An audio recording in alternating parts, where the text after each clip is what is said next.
बहुत समय पहले की बात है। एक जंगल में एक सियार रहता था। एक दिन बहुत भूख लगने पर वो खाने की तलाश में पास के एक नगर में घुस गया।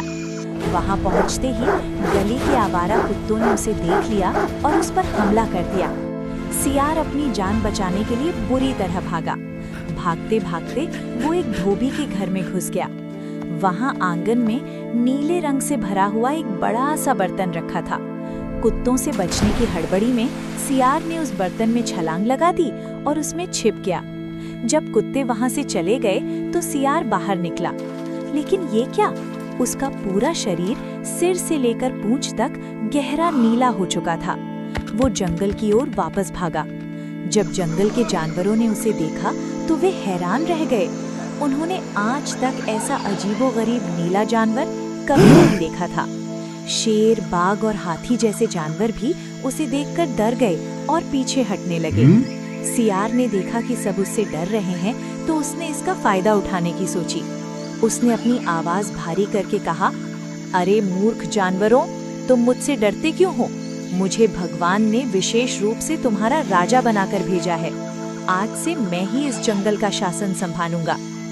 उसकी अजीब नीली चमक और आत्मविश्वास देखकर जानवरों ने उसकी बात मान ली। शेर उसका मंत्री बन गया और बाघ उसका सेनापति।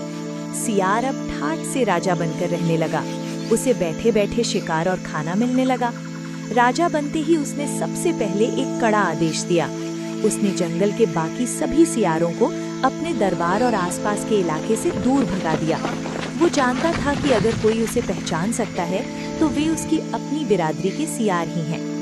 काफी समय तक सब ठीक चलता रहा, लेकिन एक रात जंगल में दूर कहीं सियारों का एक झुंड जोर जोर से हूं हूं करके चिल्लाने लगा। अपनी जाति की आवाज सुनकर नीला सियार अपनी असलियत भूल गया। उसका जन्मजात स्वभाव उस पर हावी हो गया। खुशी और जोश में आकर उसने भी अपनी गर्दन उठाई और बाकी सियारों की तरह जोर जोर से चिल्लाना शुरू कर दिया। पास खड़े शेर और बाघ ने जब उसकी ये आवाज सुनी तो वे सन्न रह गए।